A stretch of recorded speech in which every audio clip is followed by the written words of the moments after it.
Bismillahirrahmanirrahim. Assalamualaikum warahmatullahi wabarakatuh. Alhamdulillahi rabbil alamin. Nahmaduhu haqqa hamdih wa nashkuruhu haqqa syukrih. Hamdan yaliqu bi jalalihi wa 'azamatihi. Hamdan yuwafi ni'amahu wa yukafi'u mazidah. Ya Rabbana lakal hamdu wa lakal syukru. Ya Rabbana lakal hamdu kulluh wa lakal syukru kulluh. Wa ilaika yurja'ul amru kulluh, alaniyatuhu wa sirruh. Allahumma salli wa sallim wa barik ala man ba'athahu rahmatan lil alamin, hadiyan ila siratil mustaqim, muallimal bashariyyati ajma'in, habibina wa maulana wa qudwatina wa qurrati a'yunina Muhammadin sallallahu alaihi wasallam wa ala alihi wa ashabihi wa man tabi'ahum bi ihsanin ila yaumiddin. Faqala ta'ala ba'da a'udzu billahi minasy syaithanir rajim. Ya ayyuhan nasu taqu rabbakum alladzi khalaqakum min nafsin wahidah wa khalaqa minha zawjaha wa batha minhuma rijalan katsiran wa nisaa'a wattaqullaha alladzi tasaaluna bihi wal arham innallaha kana 'alaikum raqiba. Allahumma arhamna bil Qur'an, Allahumma ati nufusana taqwaha wa zakkiha anta khairu man zakkaha anta waliyuha wa maulaha. Rabbana hab lana min azwajina wa dhurriyyatina qurrata a'yun waj'alna lil muttaqina imama. Rabbi shrah li sadri wa yassir li amri wahlul 'uqdatam min lisani yafqahu qawli. Amma ba'du. Dewan Asatidz yang kami hormati, beserta para calon wali santri yang semoga Allah Subhanahu wa taala senantiasa memberikan kepada antum semua keberkahan setiap waktunya. Alhamdulillah, di kesempatan pagi yang baik ini Allah mampukan kita untuk duduk bersama, untuk bertatap muka dalam rangka Stadium General. Stadium General ini tujuan utamanya adalah agar kita bisa saling mengenal. Kesempatan pertama ini kami gunakan untuk kami mengenalkan diri. Nanti Ahad depan gantian antum yang perkenalkan diri. Jadi Stadium General ini tujuan utamanya adalah agar kita bisa saling mengenal. Karena kenal itu syariat. Ya. Berkenalan itu syariat Islam. Bahkan khitabnya kalau para ayah perhatikan di dalam surah Al-Hujurat itu untuk seluruh manusia. Ya ayyuhan nas, inna khalaqnakum min dzakarin wa untha wa ja'alnakum syu'uban wa qabaila lita'arafu. Artinya Allah mengajarkan kepada seluruh manusia untuk saling mengenal satu dengan yang lain, karena mengenal itu, Pak, adalah sebuah kenangan yang bisa kita bawa sampai ke surga. Ya. Dalam sebuah hadis disebutkan bahwa nanti di surga nanti akan ada orang-orang yang dia tidak melihat saudaranya duduk bersamanya di surga. Padahal dulu di dunia mereka beramal bersama, mereka sholat bersama, berpuasa bersama, melakukan semua kebaikan bersama, tapi tidak dia temukan di surga. Itu berawal dari kenangan, berawal dari kenal. Maka kenalan kita ini jangan dianggap sebagai sebuah formalitas semata, tetapi dia adalah syariat Islam. Dia syariat yang harus kita jalani. Karena kalau kita tidak saling mengenal, maka bahasanya repot, sulit nanti. Ya.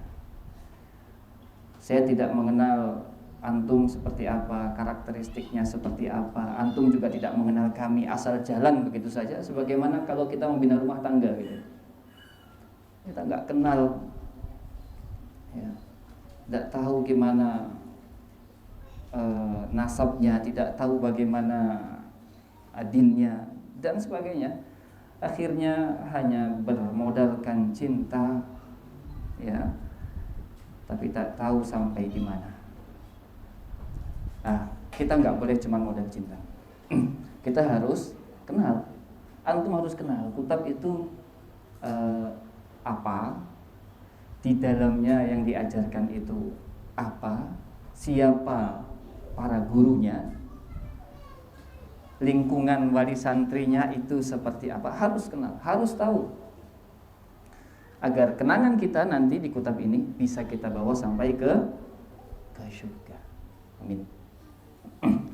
Ikhwani fiddin rahimani wa rahimakumullah. Nanti ketika kita sudah saling mengenal, ya, antum sudah tahu, antum bisa memposisikan diri, mengambil sebuah kesimpulan, sebuah keputusan, lanjut atau tidak, ya. Maka izinkan kami mengenalkan diri terlebih dahulu. Ikhwani fiddin rahimani wa rahimakumullah. Sebelumnya saya ingin tanya dulu sama para ayah, ya. Ini wajahnya wajah para ayah lama ini, dan didominasi oleh ayah-ayah yang lama ini. Ayah baru, saya ingin jawaban dari para ayah baru, ya, calon ayah baru. Pertanyaannya, pendidikan itu tanggung jawab siapa? Yang wali santri baru calon boleh angkat tangan.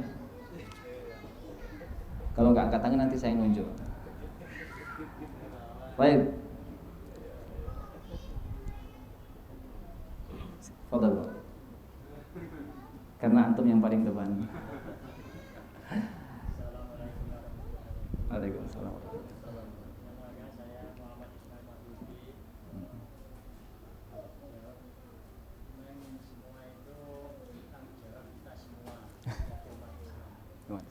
Insyaallah tanggung jawab muslimin, ya. Baik, alhamdulillah. Baik. Jangan Mas Arif, yang sebelahnya Mas Arif. Oke. Fadhal, Pak. Tanggung jawab siapa pendidikan itu?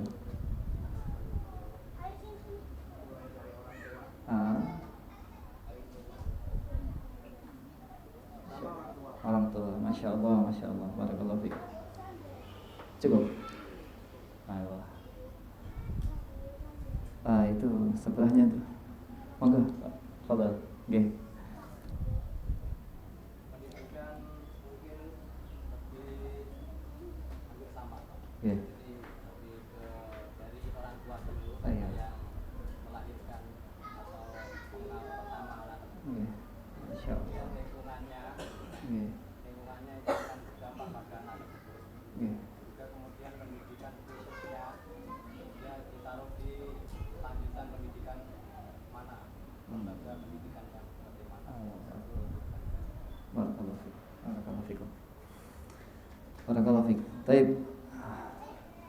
Yang sebelah sini sudah. Antum dapat bonus. Nanti pertanyaan berikutnya. Jangan dikira antum lepas dari pertanyaan kita. Baik, jawaban yang cukup memuaskan, ya. Bahwa pendidikan itu tanggung jawab pertama orang tua. Apa dalilnya? Kullu mauludin yuladu 'alal fitrah fa abawahu. Lihat hadisnya seperti itu. Setiap anak manusia yang lahir ke muka bumi ini Allah lahirkan dalam keadaan fitrah. Maka kedua orang tuanya, lihat, kedua orang tuanya lah yang menjadikannya dia berpikiran macam-macam, memiliki akidah yang macam-macam. Baik. Barakallahu fiik. Semoga ini menjadi awal yang baik, ya, Pak. Ya, tapi belum selesai, ya. Nanti insya Allah kita akan bertemu lagi di pekan depan untuk lebih memaksimalkan kira-kira jawaban antum itu sudah fix atau belum, gitu. Baik.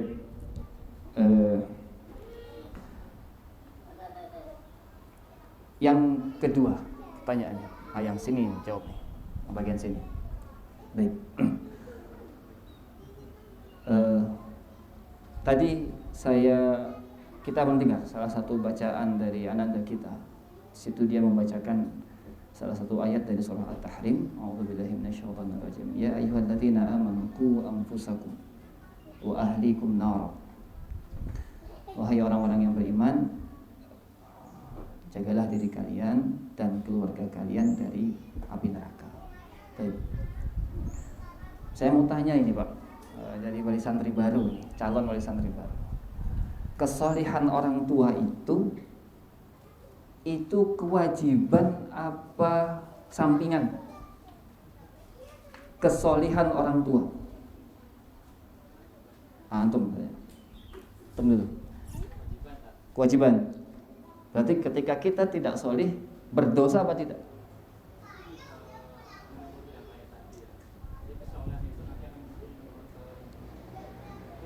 Ayo, masya Allah, barakallahu fiik. Barakallahu fiik. Baik. Imam Ali, Sayyidina Ali bin Abi Thalib menafsiri ayat ini bahwa mengajari, menjaga diri dan keluarga itu tafsirnya adalah alimuhum bil Quran wa addibuhum. Ajari mereka Al-Quran dan ajari mereka adab. Itu perkataan Sayyidina Ali bin Abi Thalib. Baik. Pertanyaan yang ketiga, Pak.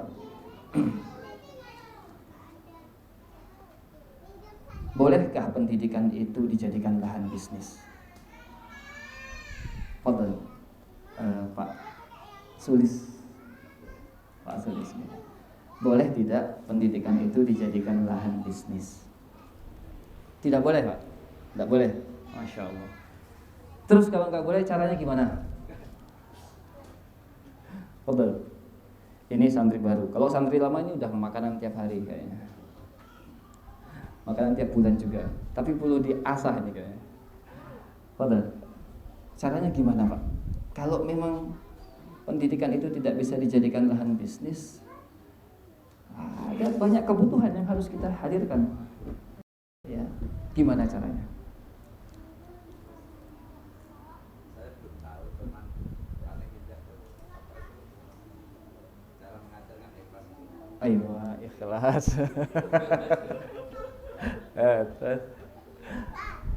Ada lagi, Pak? Enggak ada. Insyaallah. Bapak, monggo Pak. Siapa nih? Pak Riza ya. Pak Riza. Ya, fadhal. Pak Indra. Oke, Pak Indra. Fadhal Pak Indra. Kalau tadi disebutkan tidak boleh digunakan, dijadikan sebagai lahan bisnis, bagaimana caranya? Oh, boleh. Masya Allah. Bisnis ya?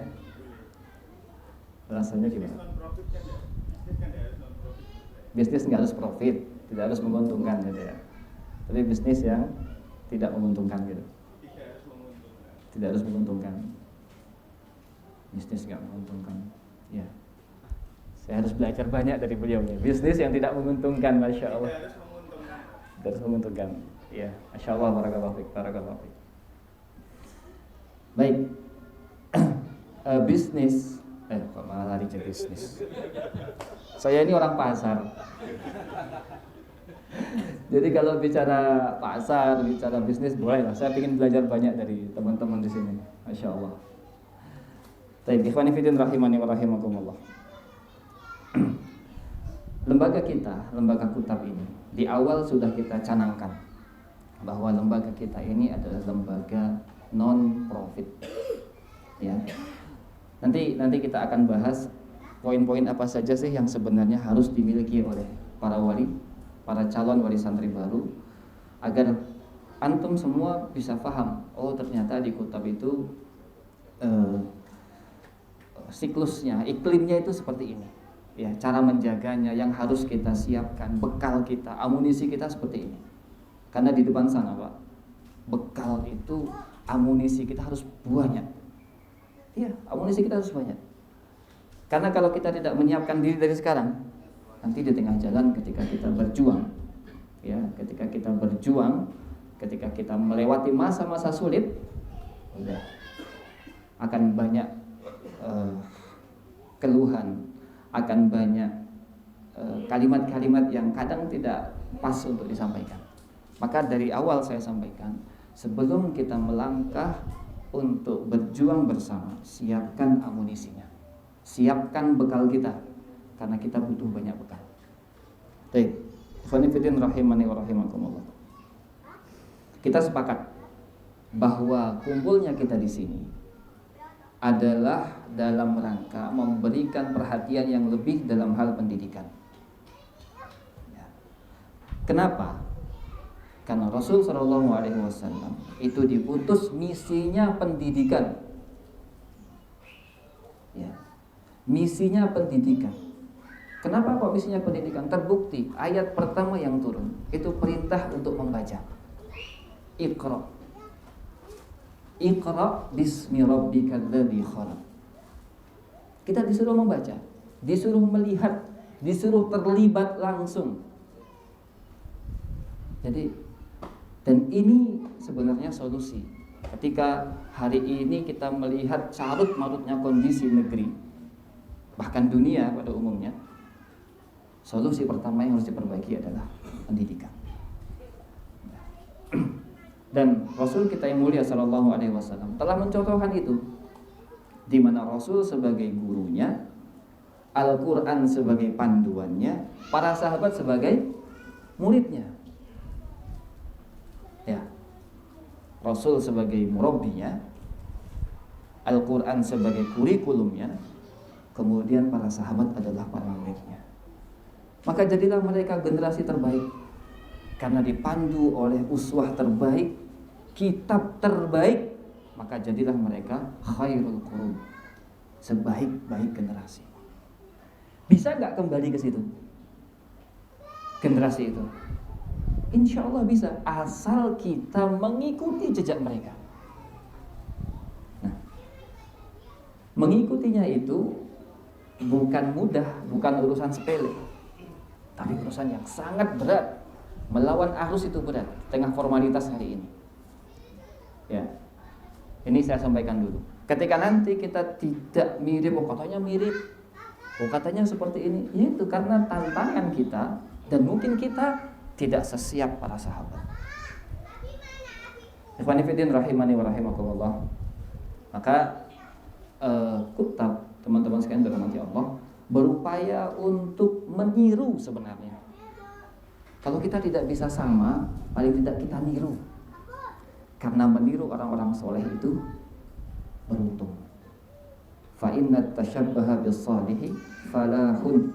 Meniru orang soleh itu baik dibandingkan kita meniru yang enggak soleh. Kan begitu hadisnya, la tattabi'unna sunanun man kana qablakum shibran bi shibrin wa dhira'an bi dhira'in. Suatu saat kalian akan mengikuti pola pikir mereka, gaya mereka, cara mereka, sejengkal demi sejengkal, sehasta demi sehasta. Bahkan kalau mereka masuk ke lubang semut, ke lubang biawak sekalipun, kita ngikut. Tahu dia? Lihat permisalan itu. Yang satu mengikuti orang soleh itu beruntung, yang satu mengikuti yang enggak soleh itu halak, hancur.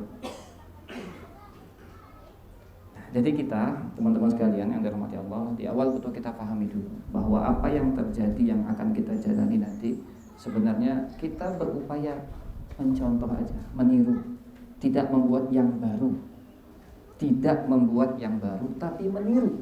Berharap dari kita meniru itu ada kebaikan, ada keberkahan yang bisa kita dapatkan.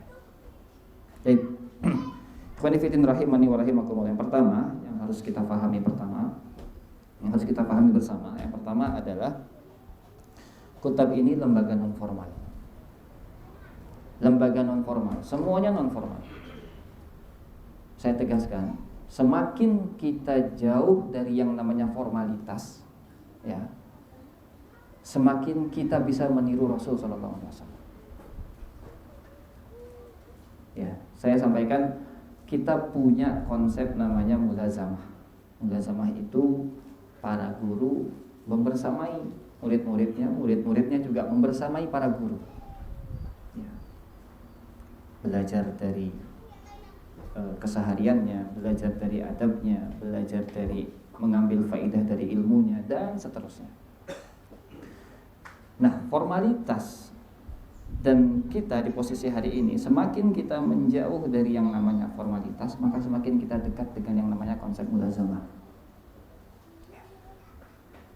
Jadi saya tekankan di sini, saya tegaskan, lembaga kita adalah lembaga non formal.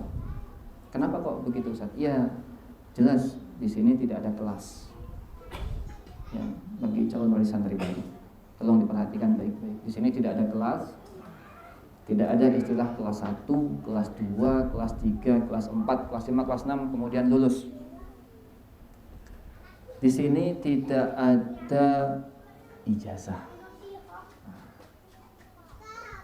Bisa dicatat baik-baik. Di sini tidak ada ijazah. Di sini tidak ada kantin atau dagang cilok yang di luar situ ketika jam istirahat parkir, gak ada. Iya betul, saya sampaikan yang pahit-pahit dulu lah. Yang pahit dulu, yang manis itu bonus buat kita. Ya, gak apa-apa. Nanti Ustadz Wiwit lebih pahit lagi ngomongnya dari saya. Baik. Jadi tidak ada ijazah, tidak ada kelas, tidak ada kantin, ya. Tidak ada seragam, ya, tidak ada seragam. Jadi anak-anak itu masuk dari Senin sampai Jumat, insya Allah seragamnya beda-beda. Ada yang pakai sarung, mudah-mudahan nggak pakai training, ya Mas ya.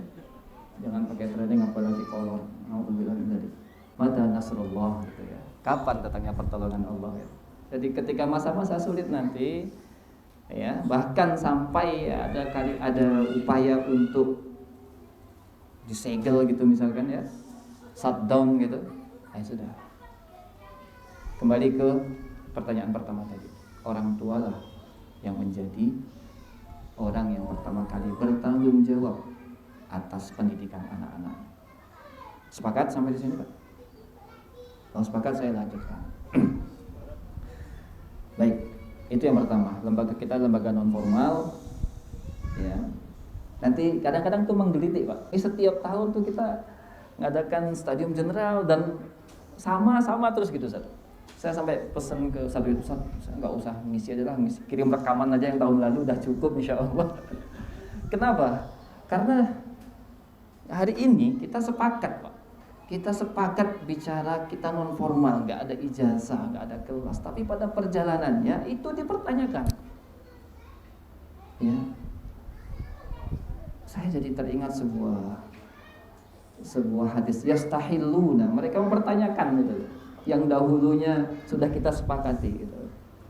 Kita sudah sepakat kita lembaga non formal, namun kadang-kadang pada perjalanannya ada pertanyaan-pertanyaan semacam itu. Wah, ini stadium generalnya lulus apa enggak gitu loh. Baik. Yang pertama. Yang kedua, lembaga Kutab ini, teman-teman sekalian dirahmati Allah, adalah lembaga yang tadi non profit oriented. Tidak bertujuan untuk memperkaya diri, mengumpulkan harta. Ya. Tidak. Namun sebaliknya, lembaga Kutab ini justru akan banyak melibatkan antum semua, wahai para wali santri, dalam mengawalnya. Antum bukan ujung tombak, ujung tombak antum semua. Ya, jadi saya sampaikan dulu. Ya, bagaimana Pak caranya? Kok lembaga ini non profit? Disitulah kita harus saling bersinergi.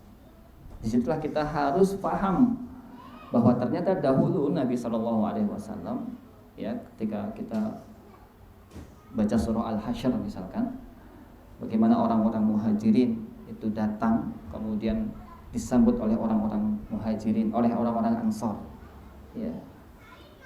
Kemudian apakah kemudian itu Rasulullah diam begitu saja karena perpindahan masyarakat yang begitu besar? Bagaimana cara mengelolanya? Ya. Nah, tadi saya sampaikan di awal, kita hanya meniru. Maka teman-teman sekalian dirahmati Allah, caranya pengawalannya adalah dengan sedekah, infak, wakaf. Saya ulangi lagi, sedekah, infak, dan wakaf. Satu ketika Rasul Shallallahu Alaihi Wasallam pernah membaca surah At-Takatsur. Kemudian ketika Rasul sampai di ayat pertama, Alhaakumut takatsur. Kemudian Rasul Shallallahu Alaihi Wasallam mengatakan, Malaka yabna Adam mim malika illa labista fa'afnaita au akalta fa'ablaita au tasaddaqta fa'amdaita au fa'abqaita. Rasul sallallahu alaihi wasallam ketika membaca surah At-Takatsur itu, dia menjelaskan, Rasul menjelaskan, wahai anak Adam, tahukah kalian bahwa nikmat itu cuma dibagi 3. Itu kesimpulannya, bahwa yang kau pakai itu adalah suatu saat akan usang. Pakaian yang kita gunakan ini, sebagus apapun pakaian yang antum miliki, ya, suatu saat akan hancur. Au akalta fa'ablaita, atau yang kalian makan kemudian itu menjadi kotoran. Kemudian yang ketiga, au tasaddaqta fa'abqaita, atau yang kalian sedekahkan maka itu yang akan kekal dan abadi. Dari hadis ini Rasul seakan-akan ingin mengatakan kepada kita semua, tidak terkecuali dia mampu atau tidak mampu. Ya, dia mampu atau tidak mampu. Rasul ingin katakan apa? Pilihlah yang sedekah ini, gitu. Jangan sibuk ngurusin pakaian, sibuk ngurusin makanan, tapi lupa dengan urusan yang kekal abadi itu. Ya. Ini yang lebih utama dibandingkan kamu beli pakaian misalkan gitu. Dibandingkan kamu kadang-kadang nyetatus makanan gitu ya Ustaz ya. Ada pertanyaan kadang dari satu teman, gimana Ustaz pendapat Ustaz tentang wali santri yang telat bayar syahriah tapi sering nyetatus makanan? Gimana Ustaz jawabnya? Sering nyetatus makanan tapi telat bayar syahriah. Gimana Ustaz? Yang di status nasi kering tah? Apa Ustaz? Keluar dari sini teman-teman harus paham semua. Dari hadis itu Nabi mengajari kita, mengajarkan kepada kita bahwa dari 3 nikmat itu emang pakaian ini nikmat Allah berikan. Bahkan ada doanya ketika kita menggunakan pakaian ya. Makanan pun juga begitu. Bahkan dalam hadis dikatakan orang yang punya makanan hari ini sehat badannya, aman keadaannya, seakan-akan dia diberikan harta seutuhnya oleh Allah SWT. Tapi ingat yang ketiga, sedekah itu ternyata yang lebih utama dibandingkan 2 itu. Karena itu yang kekal. Tapi kalau antum mau nyetatus jualan baju beda. Ya. Kalau antum nyetatus jualan jajan boleh. Ini kasusnya berbeda. Nah, oleh sebab itu, teman-teman yang dirahmati Allah, cara menjaganya itu saya ingin ngajak teman-teman semua, baik yang mampu Allah berikan kelebihan harta maupun yang kurang, untuk berada di posisi yang ketiga, di akhir tapi di yang paling mulia. Jadilah generasi yang cinta sedekah, karena dengan itu kita mengawal betul. Nah, tadi antum sudah saya sampaikan, antum ini semuanya ujung tombak. Ya, nanti pada proses perjalanannya di pertengahan, nah, ini juga, masya Allah, hal-hal kayak gini nih sering terulang, Ustaz. Sering terulang. Bahwa ada ada sebuah fenomena yang memang itu sebuah kewajiban harus ditunaikan, tapi ternyata belum ditunaikan. Belum ditunaikannya kalau misalkan ada kalimat, ada muqaddimah, ada bahasa Jawanya ada obrolan gitu ya, ada masukan, ada minta pertimbangan oleh ustadz misalkan perihal tentang keterlambatan infak misalkan, itu akan aman Pak. Tetapi permasalahannya tanpa kalimat sedikit pun. Ya udah, jalan begitu saja lempeng gitu. Ya. Dan ini saya sampaikan di awal di Stadium Jenderal kali ini. Nanti saya tadi sampaikan kita butuh banyak bekal, butuh banyak persiapan. Jadilah kita pelopor itu. Harusnya kita menjadi pelopor itu tadi. Jadilah kita di posisi yang ketiga, karena dengan itu harta kita akan abadi. Nah, ketika kita tidak mampu, ketika ada kendala, pasar sepi misalkan, ya, orderan sepi misalkan, warung sepi, roti sepi gitu ya misalkan, pakaian sepi dan sebagainya, ada komunikasi yang terjadi. Ya, jangan diam. Nah, ketika diam itu tadi, ini akan menimbulkan pertanyaan, kenapa? Nah, ketika kita datang, kita ngobrol, kita silaturahim, ya, itu insya Allah akan banyak hal yang bisa kita selesaikan. Jadi gitu ya, sepakat ya teman-teman sekalian, bahwa pengawalan kutab ini memang kalau kita boleh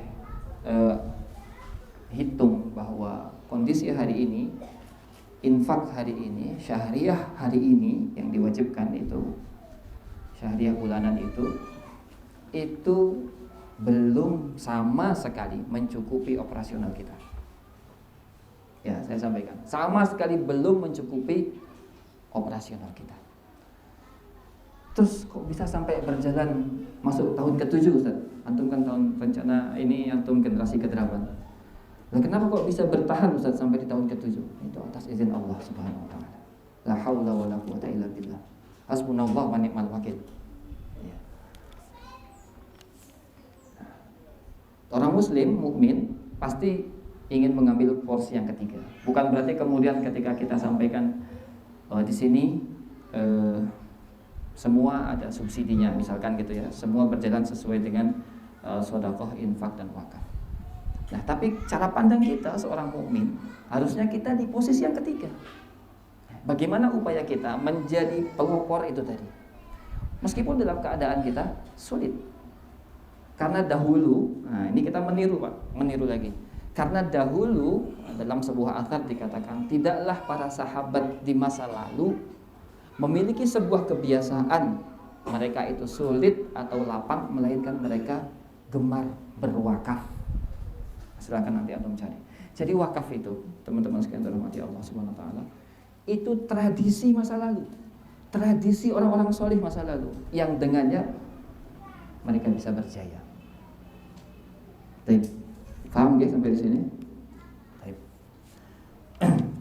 Nanti semoga teman-teman yang lain bisa saling mengingatkan akan poin-poin yang tadi sudah saya sampaikan. Yang ketiga, kutab ini intinya adalah bagaimana membentuk karakter anak-anak kita, ya. Mengajari mereka faham tugas utamanya, membentuk karakter. Ya, jadi masa kutab ini, teman-teman sekalian yang dirahmati Allah SWT, harus paham kita semuanya bahwa masa kutab ini adalah masa penyuburan sebelum kita tanami. Ya, ketika kita mau menanam, ini ada pakar tanaman di sini. Kita pasti harus memastikan supaya bagaimana medianya subur.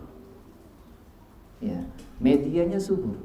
Ketika media itu subur, nanti ditanami apa, insya Allah bisa. Namun ketika kita tidak memperhatikan media itu tadi, penggemburan tanah, kondisi tanah, zat-zat yang ada di dalamnya tidak sehat, tidak kita perhatikan, kita mau nanam pohon mahal pun tak akan tumbuh. Seperti itu Pak, contoh ada pohon di situ, saya pakai contoh sekali tadi. Pohon zaitun. Dulu kita tanam 7 tahun yang lalu, Pak. Tapi karena kita tidak melihat tanah itu sehat, akhirnya pohon zaitunnya mati. Pohon zaitun itu dulu harganya sekitar 3 juta. Ya. Tapi karena medianya nggak bagus, ya nggak bakal itu. Tapi yang sebelah sini bagus ya Pak. Ini ada daun bidara. Saya nggak beli tapi saya minta. Gratis, bagus tuh. Masya Allah, la quwata illa billah. Nah, teman-teman sekalian dirahmati Allah Subhanahu wa taala. Kutab ini masa penggemburan itu tadi. Jadi teman-teman jangan terlalu berharap tinggi anak-anak keluar dari kutab sudah hafal Arba'in Nawawi, sudah hafal Al-Quran sekian juz dengan mutkin, sudah hafal ini, sudah hafal dan sebagainya. Karena masa di kutab, masa penggemburan iman itu tadi. Adapun mengenai ilmu, ya, fan ilmu yang lain, cabang-cabang ilmu yang lain, insya Allah akan dia dapatkan pasca pendidikan dari kutab. Nah, maka oleh sebab itu, wanifidin rahimani wa rahimakumullah, karena kita membangun karakter, maka yang dituntut pertama kali harus baik itu adalah siapa? Orang tua. Orang tua. Orang tua adalah jaminan terbesar kesolihan anak itu. Dan itu ditulis di dalam Al-Quran, di dalam surah Al-Kahfi, bagaimana Allah Subhanahu wa taala mengabadikan tentang dua anak yatim yang Allah jaga hartanya, yang nanti akan Allah keluarkan ketika anak ini sudah masa dewasa, masa mapan untuk menerima harta. Kalimatnya bagaimana? Wa kana abuhu masalihah. Jaminan itu adalah karena kedua orang tuanya orang tua yang saleh.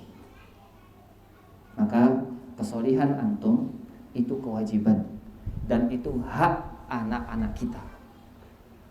Catat baik-baik, kesolehan itu kewajiban kita karena itu hak anak-anak kita. Anak-anak kita harus mendapatkan hak itu. Harus mendapatkan hak kita jadi orang yang soleh. Maka kita tidak dapati, afwan sebelumnya, kita tidak dapati para ayah di kutab itu meninggalkan sholat. Na'udzubillah min dzalik. Para ayah melalaikan sholat. Para ummahat belum terbiasa menutup aurat. Misalkan begitu. Terus masuk kutab kudu soleh. Iya. Terus bagaimana yang belum soleh? Berharap bisa jadi soleh di kutab. Ya. Berharap yang tadinya dia belum paham, ketika berkumpul harus berupaya dan berniat bagaimana aku ini kudu soleh. Kenapa? Karena itu hak anak-anakku. Faham ya? Bedanya pendidikan di kutab sama di luar. Faham ya? Nah, harus kita pahami itu. Supaya nanti kalau ditanya beda sekolah, memang beda. Jadi kita lihat kadang-kadang di luar sana ada orang tua mengantar anaknya pakai kerudung karena itu seragam sekolah, sedangkan ibunya nggak pakai kerudung. Mengantar anaknya ngaji, anaknya pakai celana panjang, pakai baju koko, bapaknya pakai celana kolor pendek. Dikomentarin salah, nggak dikomentarin tambah salah, ya kan? Nanti kalau dikomentarin, wah kok sok semuci gitu misalkan ya, sok suci gitu dan sebagainya. Tapi fahamilah teman-teman sekalian, itu syariat. Kita jelas, faham kan? Aurat wanita dan laki-laki faham kan? Nah, maka kita tidak dapati itu di kutab. Maka bagi para ayah yang dirahmati Allah Subhanahu wa taala, kesalehan itu kewajiban kita dan itu hak untuk anak-anak kita. Yang terakhir, yang keempat, saya ingin sampaikan bahwa kutab itu adalah poros pemersatu. Nah, ini harus kita pahami. Jadi nanti para ayah, dan hari ini misalkan antum berbeda-beda pandangan, ada yang warna benderanya merah, biru, kuning, hijau, ya cukup itu di langit yang biru aja, gak usah dibawa ke sini, ya. Jadi kalau antum berbeda pandangan tentang fikih misalkan, berbeda pandangan tentang metodologi dan sebagainya, ketahuilah adanya kutab itu tujuannya untuk menyatukan kita, mempersatukan kita. Yang kita pelajari Al-Quran, ya kan? Al-Qurannya sama kan?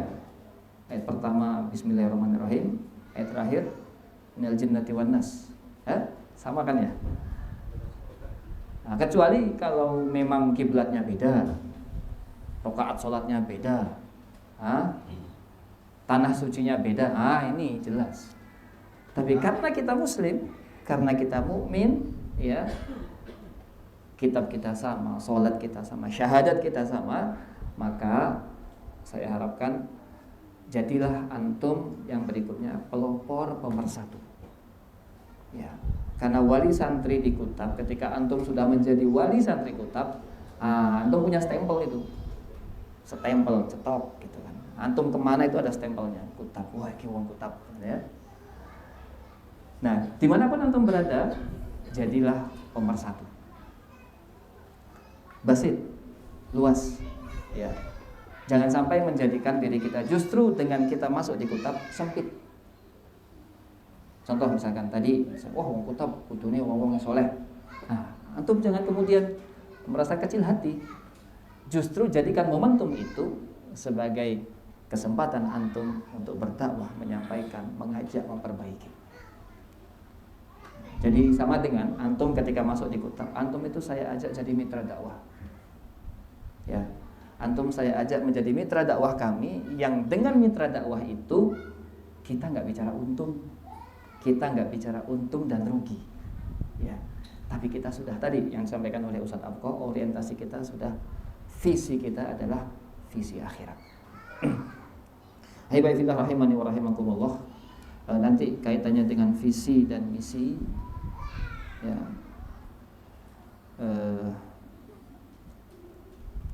Saya biar disampaikan oleh Ustadz David. Ya, jadi saya hanya bicara seputar ruang lingkup manajerial, bahwa manajemen kita seperti itu, Pak. Ya, yang sedang kita jalani dan akan terus kita kawal seperti itu. Dan itu semua tidak akan berjalan kecuali ketika kita semua bersinergi. Demikian, saya mohon maaf atas segala kekurangan. Kalimat-kalimat yang mungkin tadi menyakiti hati antum, saya mohon maaf. Yang benar datangnya dari Allah Subhanahu wa taala, yang salah murni dari saya. Saya minta izin sekalian nanti setelah ini saya pamit karena saya ada urusan harus keluar kota, mau ke Solo. Ya, saya mohon izin, saya langsung pamit, nanti bisa dilanjutkan oleh Ustaz Lid Prasetyo. Barakallahu fikum. Saya akhiri, semoga mendapatkan kebaikan dan kebermanfaatan untuk kita semua. Wassallallahu wasallim wa barik ala nabiyina Muhammadin wa ala alihi wa ashabihi wa baraka wasallam. Assalamualaikum warahmatullahi wabarakatuh.